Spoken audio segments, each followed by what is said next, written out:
আসসালামু আলাইকুম প্রিয় দর্শক, আপনাদের সবাইকে শুভেচ্ছা জানাচ্ছি বাংলা ভিউ রাতের সংবাদে।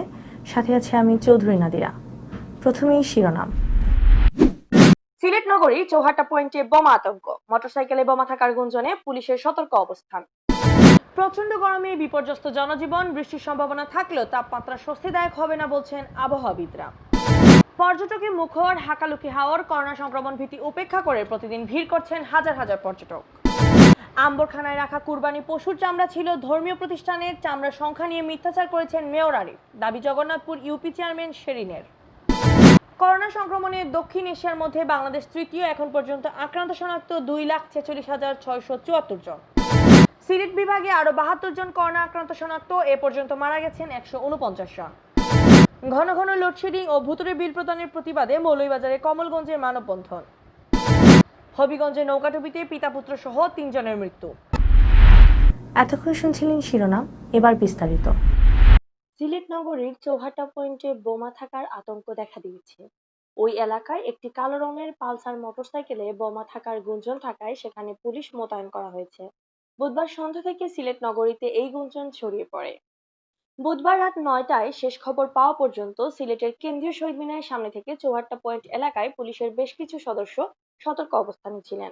পুলিশের ক্রাইসিস রেসপন্স টিমের সিআরটি সদস্যদের ঘটনাস্থলের পাশে অবস্থান করতে দেখা গেছে। চৌহাট্টা পয়েন্টের আগে পুলিশ বক্স যেখানে ছিল, এর পাশেই কালো রঙের পালসার মোটরসাইকেলটি। সিলেট মহানগর পুলিশের অতিরিক্ত উপকমিশনার জ্যোতির্ময় সরকার বলেন, বোমা বিশেষজ্ঞদের খবর দেওয়া হয়েছে, তারা এলে মোটরসাইকেলে বোমা আছে কিনা নিশ্চিত হওয়া যাবে। প্রচন্ড গরমের কারণে সারা দেশের মতো সিলেটে জনজীবন অস্বস্তিতে পড়েছে। গত 4 দিন ধরে গরমে হাঁসফাঁস করতে দেখা গেছে নগরবাসীকে। বিশেষ করে শিশু, বৃদ্ধ ও খেটে খাওয়া মানুষের কষ্ট চরমে। বাতাসে আর্দ্রতার পরিমাণ কম থাকায় তাপমাত্রার চেয়ে একটু বেশি গরম অনুভূত হচ্ছে। সিলেটের আবহাওয়া অফিস আজ রাতে বৃষ্টিপাতের সম্ভাবনার কথা জানিয়েছে। তবে আর্দ্রতা কম থাকার কারণে এই বৃষ্টি খুব বেশি স্বস্তি নিয়ে আসবে না, এমনটাও জানিয়েছে আবহাওয়া অধিদপ্তর। সিলেটের আবহাওয়া অফিসের সিনিয়র আবহাওয়াবিদ সাইয়েদ আহমদ চৌধুরী জানান, বুধবার সিলেটের সর্বোচ্চ তাপমাত্রা ছিল প্রায় 36 ডিগ্রি সেলসিয়াস।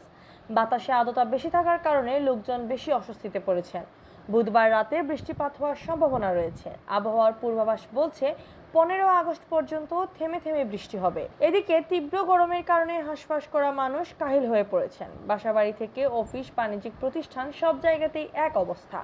গরমে প্রয়োজন ছাড়া কেউ বাসা থেকে বের হননি, তবে ঘরে থেকেও স্বস্তিতে ছিলেন না লোকজন। উপরে নীল আকাশ আর নিচে অথই স্বচ্ছ জলরাশি। হাওরের বুকে মাথা তুলে দাঁড়িয়ে আছে হিজল করচ সহ নানা জলজ বৃক্ষ। হাওরের জলে বয়ে চলছে ছোট বড় নৌকা, আর মাঝখানে দাঁড়িয়ে রয়েছে ওয়াচ টাওয়ার। নয়নাভিরাম এই দৃশ্যটি এশিয়ার বৃহত্তম হাকালুকি হাওরে। এমন মনোমুগ্ধকর দৃশ্য যেন মন কেড়ে নেয় ভ্রমণ পিপাসু পর্যটকদের, তাই সেখানে ছুটে আসছেন পর্যটকরা।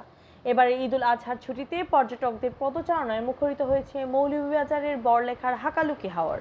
করোনা ভাইরাসের ভয় উপেক্ষা করে প্রতিদিন বিভিন্ন স্থান থেকে পর্যটকরা সেখানে ভিড় জমাচ্ছেন। এতে আয় রোজগার বেড়েছে স্থানীয় নৌকার মাঝিদের। তবে স্বাস্থ্যবিধি না মানায় করোনা সংক্রমণ বৃদ্ধির আশঙ্কা দেখা দিয়েছে। আমরা দক্ষিণ এশিয়ার বৃহত্তম হাওর হাকালুকিতে আজকে যে পবিত্র ঈদুল আজহা উপলক্ষে বেড়াতে আসছি। আমরা দেখেছি এখানে এই যে পাখি বাড়ি দেখলাম, অনেক পাখি, তারপরে এই মোটামুটি সবকিছু ওয়েদারটা ভালো লাগছে, অনেক ভালো লাগছে। হাকালুকির হাওরের বড় অংশ পড়েছে মৌলভীবাজারের বড়লেখায়। প্রতি বছর বর্ষা এলেই হাকালুকি হাওরে পর্যটকের ভিড় লেগেই থাকে। তবে এবার করোনা ভাইরাসের সংক্রমণ ঠেকাতে দেশের সব পর্যটনগুলো বন্ধ রয়েছে।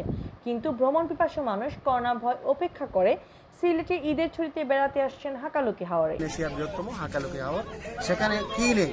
অবারিত অক্সিজেন নেওয়ার সুযোগ রয়েছে, অবারিত অথই পানি রয়েছে, পাখি বাড়ি রয়েছে, হিজল খরচের বাগান রয়েছে।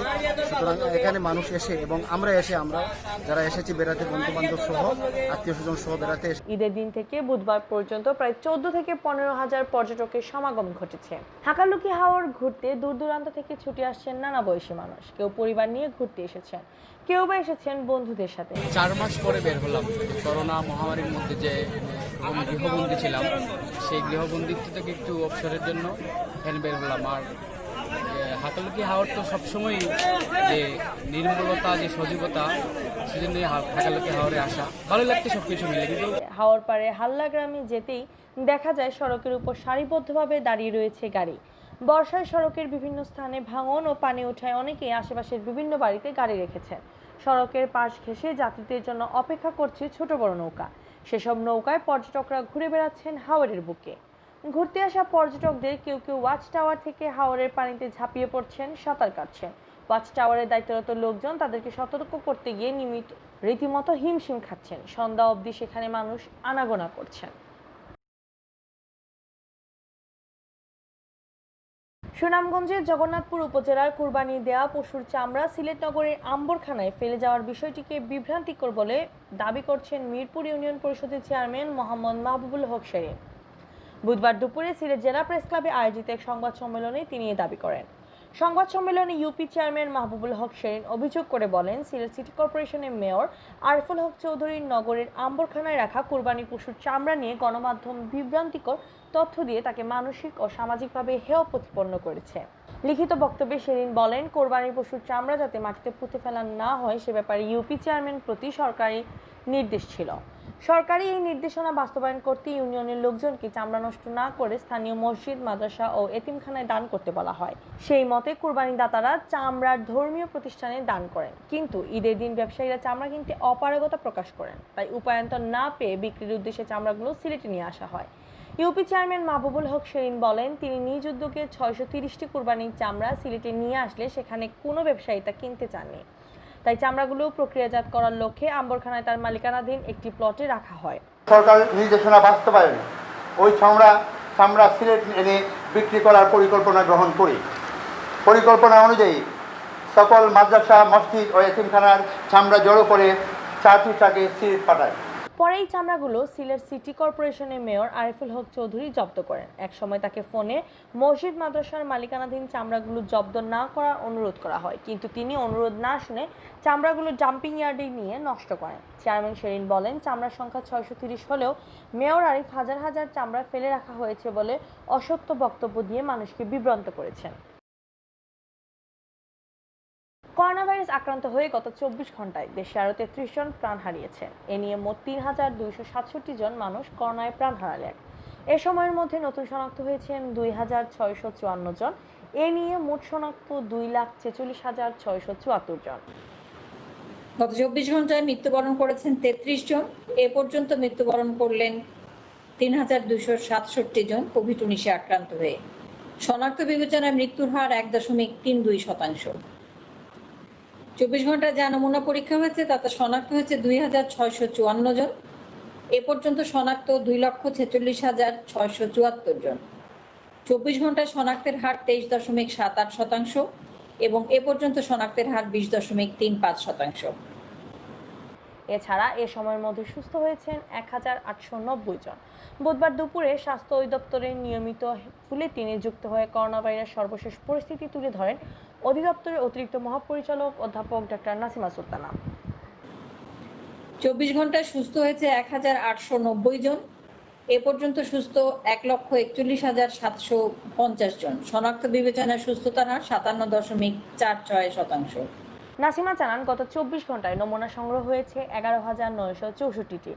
এর মধ্যে পরীক্ষা হয়েছে 11,160টি আর নমুনা পরীক্ষায় 2,654 জনের শরীরে করোনা শনাক্ত হয়েছে। করোনা ভাইরাস সংক্রমণের দিক দিয়ে দক্ষিণ এশিয়ার সার্কভুক্ত দেশগুলোর মধ্যে ভারত ও পাকিস্তানের পরই এখন বাংলাদেশ।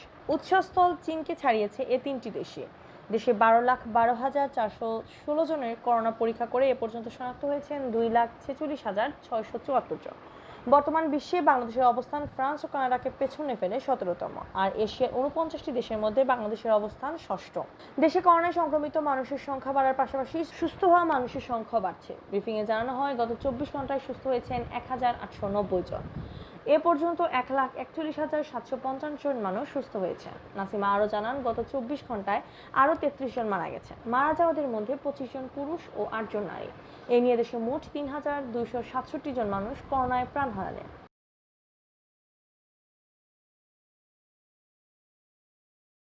করোনা ভাইরাসে সিলেট বিভাগে গত 24 ঘন্টায় আরও 72 জন আক্রান্ত হয়েছেন। এদের মধ্যে সিলেট জেলার 21 জন, সুনামগঞ্জের 16 জন, হবিগঞ্জের 25 জন এবং মৌলভীবাজারের 10 জন। একই সময়ে বিভাগে সুস্থ হয়েছেন 76 জন। গত 24 ঘন্টায় সিলেট বিভাগে কেউ মারা যাননি। সর্বশেষ বুধবার সকাল পর্যন্ত সিলেট বিভাগে করোনা ভাইরাসে আক্রান্ত রোগীর সংখ্যা বেড়ে দাঁড়িয়েছে 8191 জন। এর মধ্যে সিলেট জেলার 4434 জন, সুনামগঞ্জের 1533 জন, হবিগঞ্জের 1214 জন এবং মৌলভীবাজারে 1010 জন রোগী করোনা ভাইরাসে আক্রান্ত হয়েছেন। অন্যদিকে সিলেট বিভাগের 3699 জন রোগী সুস্থ হয়ে বাড়ি ফিরেছেন। এর মধ্যে সিলেট জেলার 1133 জন, সুনামগঞ্জের 1168 জন, হবিগঞ্জের 784 জন ও মৌলভীবাজারের 614 জন রোগী করোনা জয় করে বাড়ি ফিরেছেন। আর সিলেট বিভাগে করোনা ভাইরাসে আক্রান্ত হয়ে মারা গেছেন 149 জন। এর মধ্যে সিলেট জেলার 111 জন, সুনামগঞ্জের 15, হবিগঞ্জের 10 ও মৌলভীবাজারের 13 জন। ঘন ঘন লোডশেডিং ও ভুতুড়ে বিল প্রদানের প্রতিবাদে মৌলভীবাজারের কমলগঞ্জে মানববন্ধন করেছেন বিক্ষুব্ধ গ্রাহকরা। বুধবার দুপুর 12টার দিকে পতনুষার সচেতন নাগরিক সমাজ ব্যানারে পল্লী বিদ্যুৎ সমিতির পতনুষার অভিযোগ কেন্দ্রের সামনে এই কর্মসূচি পালিত হয়। সমাজসেবক আব্দুল হান্নান চিনুর সভাপতিত্বে ও যুবনেতা আব্দুল মুকিত হাসানির পরিচালনায় মানববন্ধনে বক্তব্য রাখেন রাজনৈতিক কর্মী আফরোজ আলী, কলেজ শিক্ষক বৈতুল হক চৌধুরী, নাগরিক সমাজের সমন্বয়ক তোয়াবুর রহমান তবারক, বাংলাদেশ সাংবাদিক সমিতি কমলগঞ্জ ইউনিটের সভাপতি নুরুল মোহাইমিন মিল্টন। মানববন্ধনে বক্তারা বলেন, সরকার যেখানে নিরবিচ্ছিন্ন বিদ্যুৎ সরবরাহের কথা বলছে, সেখানে মৌলভীবাজার পল্লী বিদ্যুৎ সমিতি নানা অজুহাত দেখিয়ে ঘন্টার পর ঘন্টা লোডশেডিং করে যাচ্ছে। করোনাকালীন সময়েও পল্লী বিদ্যুৎ সমিতি ভুতুড়ে বিল তৈরি করে নিরীহ গ্রাহকদের জিম্মি করে হাজার হাজার টাকা হাতিয়ে নিচ্ছে। এসব অনিয়ম দূর না করা হলে কঠোর আন্দোলনে নামারও হুমকি দেন বক্তারা।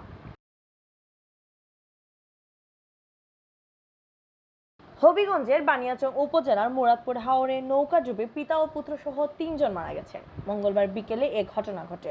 5-7 জন যাত্রী নিয়ে ছোট একটি ইঞ্জিন চালিত নৌকা শিবপাশা থেকে রহমতপুর যাওয়ার পথে নৌকাডুবির এই ঘটনা ঘটে। ভিতঙ্গল পুলিশ ফাঁড়ির ইনচার্জ মহিউদ্দিন আহমেদ জানান, রহমতপুর গ্রামের কাছাকাছি পৌঁছার পরই নৌকাটি ডুবে যায়। স্থানীয় লোকজন কয়েকজনকে উদ্ধার করলেও 3 জন মারা যান। এতক্ষণ শুনছিলেন বাংলা ভিউ সংবাদ। এরপর প্রচারিত হবে সিলেটের আঞ্চলিক ভাষায় সংবাদ। দেখার আমন্ত্রণ রইল। সাথে থাকার জন্য ধন্যবাদ।